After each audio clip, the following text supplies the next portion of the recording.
I'm in the thick of it, everybody knows. They know me where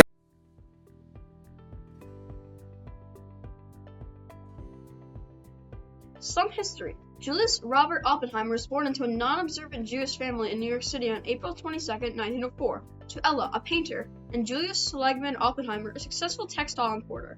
Robert had a younger brother, Frank, who also became a physicist.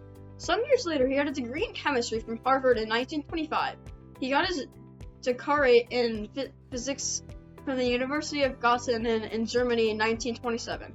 By 1929, Oppenheimer had published 15 papers on quantum physics. He had become a full professor in 1936 at the University of California.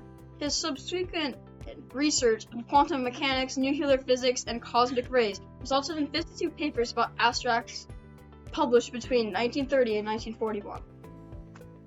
Manhattan Project. The Manhattan Project was created by the U.S. in 1942 to develop the atomic bomb for World War II.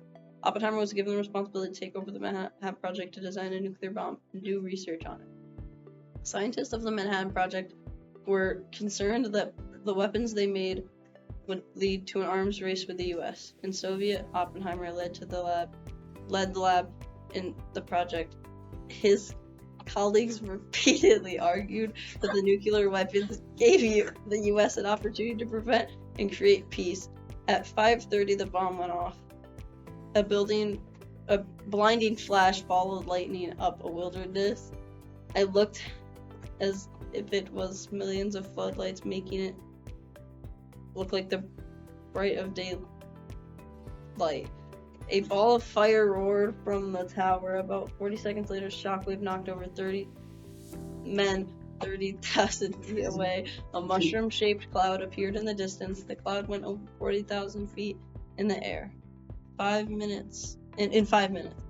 From a ball to a mushroom, then a chimney, then into the stratosphere. The scientists were amazed that the Manhattan Project finished their bomb in 1945. July 16th near Oppenheimer, New Mexico. Radiation poisoning. During the years 1945 through 1962, the U.S. conducted 200 nuclear bomb tests. The U.S. failed to alert citizens of the area. Many lawsuits followed, and Congress responded with a program that allowed people to be refunded. This act was passed on October 5th, 1990. The only scientist to leave the project after Hitler was defeated was Joseph Robert. When he did nuclear testing on the effects that showed they understood radioactivity. The media was an outage. Security hearing. Rather than consistently oppose the red baiting of the late 1940s and early 1950s, Oppenheimer testified against former colleagues and students before and during his hearing. In one incident, his damning testimony against former student Bernard Peters was selectively leaked to the press. In 1953, Oppenheimer was questioned his loyalty for the U.S. They charged him with disloyalty and most popular hearing of the 50s. His final development was the hydrogen bomb, but there was an investigation in 1954. He was cleared of all charges but not could access any other secrets. He was strongly suspected of being a Communist Party member and forming people of it. In August 1943, Oppenheimer told the Manhattan Project security that a person, George Ellington, that he had 3 men that he told nuclear secrets to the Soviet Union. Oppenheimer later admitted that the only person he talked to was Hakan Shabar. The FBI took care of Oppenheimer's enemies with evidence that scared communist ties. This included Strauss, who had been represented his activities with the hydrogen bomb at the April 12, 1954. 2 of the most damning testimonies came from the longtime colleagues. One was General Leslie Groves, who had handpicked Oppenheimer to lead the Manhattan Project. Groves defended the physicist at the hearing, but the general also said that he would not be allowed to clear Oppenheimer using the updated security clearance regulations introduced that year. Teller, who would go on to develop the hydrogen bomb, questioned Oppenheimer's character, his methods, his decency to develop the hydrogen bomb. The hearing took place in D.C., right near the White House. Oppenheimer's lawyer did not have the clearance to view the documents. The team was cut off from most prosecution's evidence. The chief judge contacted the FBI and illegally wiretapped his cell phone. Aftermath. After Oppenheimer's time in the Manhattan Project, the work he had done was used in the U.S. military during World War II. The U.S. Army dropped an atomic bomb in the center of Hiroshima. The nuclear bomb destroyed 5 miles of Hiroshima, and about 100,000 people died from the explosion. Later, many others died from radiation.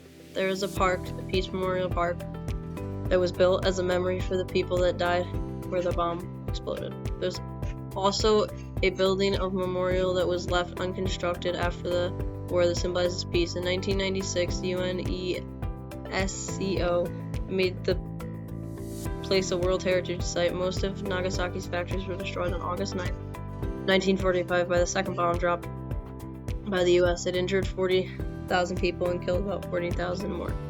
Most of the city is rebuilt. The US used Oppenheimer, designer of the nuclear bomb, to destroy Hiroshima and Nagasaki in World War II. His tests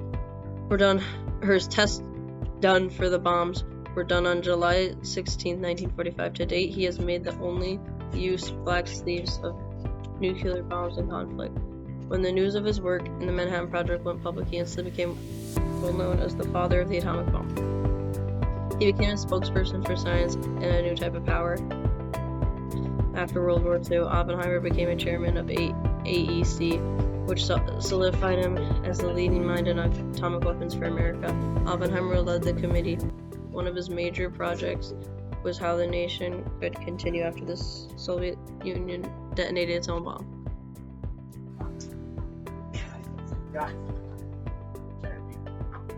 Hydrogen bomb. Oppenheimer and Strauss could not decide if they wanted to build the hydrogen bomb because it was potentially strong.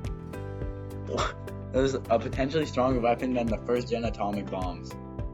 Sure. Yeah. Contributions. Laboratory contributions to nuclear science, including many by Oppenheimer himself, have been preserved through the decades and are archived in the National Security Research Center. The NSRC began as Oppenheimer's wartime technical library, and today serves as a leading research institution, curating millions of classified holdings that are accessible today by researchers in support of our national security. The AEC gave Oppenheimer the highest honor award for his contributions in 1963. Oppenheimer was given, which was the Enrico Fermini Award in 1963 for his contributions in theoretical physics. When his security clearance was revoked, he retired. He contributed much to the scientific community. He died because he smoked and died of throat cancer in 1967. Speech. Although this brings no peace to Dr. Oppenheimer, who died a long time ago, it brings needed perspective to the real truth of his legacy, integrity, and more courage. Mason said of the decision, "It also sends a message that while the U.S. government takes security seriously and expects truthfulness, they must recruit with a fair analysis and principled decisions."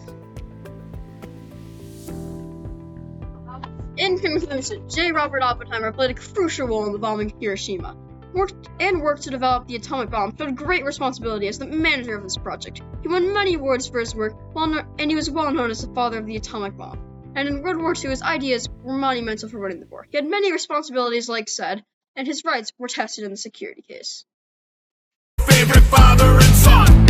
Every afternoon on your